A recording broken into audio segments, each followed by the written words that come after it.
সরকারি দলকে বলছি পরিষ্কার করে, যদি আওয়ামী লীগকে পুনর্বাসন করবার চেষ্টা করেন তাহলে আপনারা 17 বছরের রাজনৈতিক রোজা রাখার প্রস্তুতি নেন।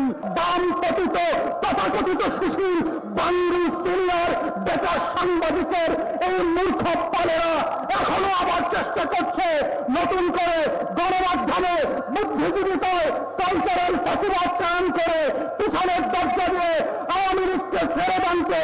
আমাদের বক্তব্য খুব পরিষ্কার, আওয়ামী লীগ দিল্লিতে ফেরত আসবে, আওয়ামী লীগ কলকাতায় ফেরত আসবে, আওয়ামী লীগ সিলেটে ফিরবে না, ঢাকায় ফিরবে না, রাজশাহীতে ফিরবে না, খুলনায় ফিরবে না।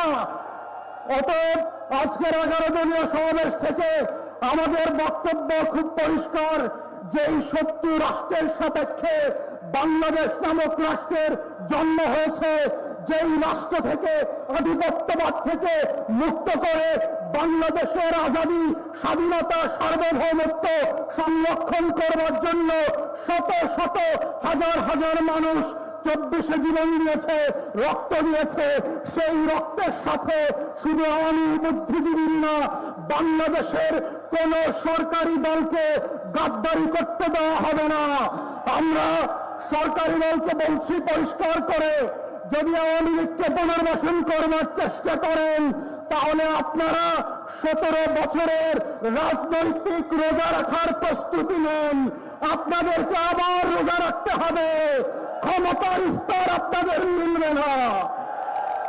আমাদের নতুন সরকারকে আমরা বারবার মনে করিয়ে দিচ্ছি, 24-এর গণ অভ্যুত্থানের যেই ওয়াদার উপরে ভিত্তি করে আপনারা ক্ষমতা এসেছিলেন, তার অন্যতম ওয়াদা ছিল হচ্ছে বিচার এবং সংস্কার।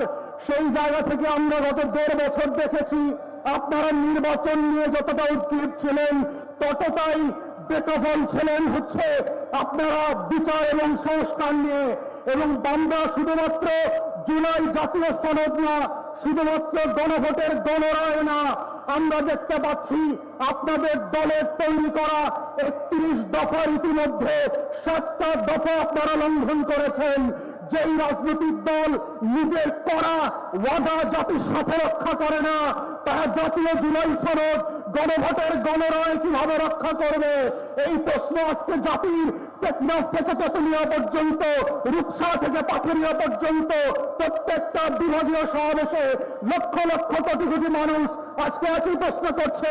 এবং আমরা আজকে এই প্রশ্ন জাতির সাথে করতে চাই, সরকারকে মনে করিয়ে দিতে চাই, যেই ব্যক্তি, যেই দল নিজের করা ওয়াদা নিজের সাথে রক্ষা করে না, তাকে আমরা কিভাবে বিশ্বাস করব?